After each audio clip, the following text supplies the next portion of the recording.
So, Elena, where is your hometown? Where do you reside from? Well, I grew up in New Jersey while my parents were still working in the business. So I was in Bloomfield, New Jersey. And then when I was 9, I moved to Atlanta, Georgia.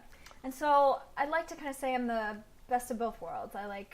I'm very Southern Belle in my politeness, but if I gotta go Jersey, I'll go Jersey. You'll rip someone's weave out. Absolutely. Good. Yeah. Well, that's probably the best way to say you're from the best of both worlds when referencing Jersey. Yeah. I am from Jersey as well, but I say I'm a Georgian. I say I'm a Southern girl, but I guess technically my roots are in New Jersey. Clearly, your parents are in the business, so you were very aware of theater. But totally. when did it become something that you wanted to pursue? It didn't become something I wanted to pursue until I was about 16 or 17. I went to an away camp and got to study theater for 6 weeks, and got to study Chekhov and all these viewpoints and all these different techniques. And I was like, I really like this. And I'm pretty good at it. I can do it. And so that was when I quit gymnastics and decided to focus all my energy towards theater. And then I saw Wicked, and then I knew it was musical theater.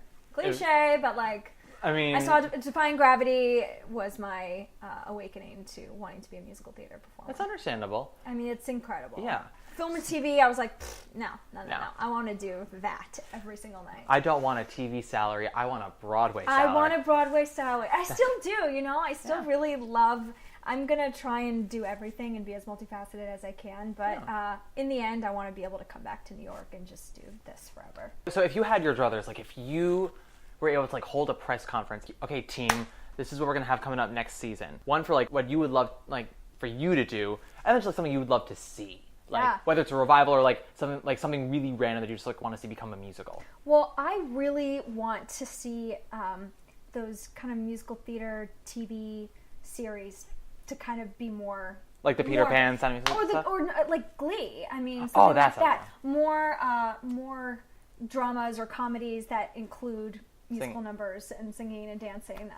To be able to do both, and I would love to be a part of something like that. To be able to be in people's living rooms who can't make it all the way to New York to see what a musical is all about. And that's what's so cool about the NBC Live thing. And absolutely. I want to be able to reach people on a bigger level if I can. So that would be fun. Yeah, that'd be good. And if not that, then I want a revival of Next to Normal with Judy, who plays my mom right now. I really want that to come back, and I want to play Natalie, and I want her to play my mom. We've talked about it, and we just really want to do it. You guys should just get a 54 Below show going and get the interest drumming up. Maybe. I'm not good with concerts. I'm kind of terrified of concerts.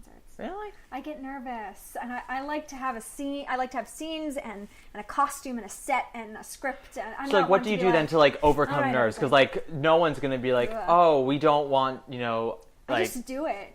You have to do it, and you just take deep breaths, but I'm always nervous for auditions, and you just kind of... Just power through it? You power through it. There's no other... If there were a magic pill, I would gladly take it, but that's what's exciting about this. Well, I mean, it's hard to cure, nervous tummy, but you know what I mean? Yeah. If you go in, almost psyching yourself out, do you... Totally, yeah. No, and I used to do that, and I've gotten better with that.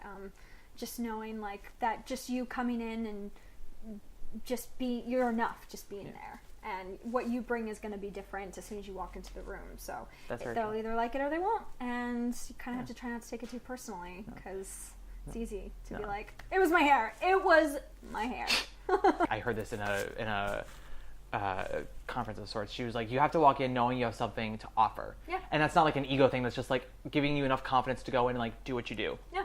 And then after that, it's all out of your hands after there. Totally. So whether you get a call back or not, whether you get the job or not, it's just and you still learn these things no matter what point of your career you're at. Mm-hmm. So I feel I'm still learning things that I should probably know by now in terms of how to handle rejection and what's some of the best advice you've been given that just sticks with you, that if you could, you would sew into a pillow?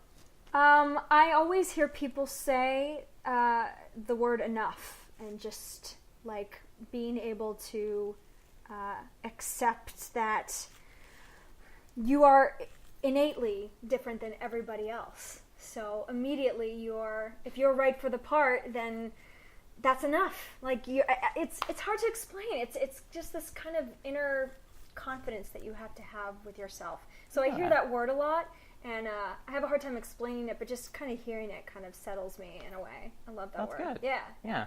What are some what would be something that no one would ever guess about someone in Mamma Mia, or like about like the show, like something you guys do backstage, like maybe a cast ritual, something like somebody, Totally. Well, tricks that people can do? I think our cast is so... They're not just doing the show at night. That's not just their job. A lot of them are personal trainers. Some of them have kids. Some of them are writing a book. The guy playing my Sky is going on his second book. And he has like a video series. And they're all involved in something else. So that way when they come to the show, it's not just that they've been building up all day to that. So to hear about all their projects and to see... their posters go up for a concert that they're doing. We had one girl who did a whole, it was like Stephen Sondheim music, and you'd love her.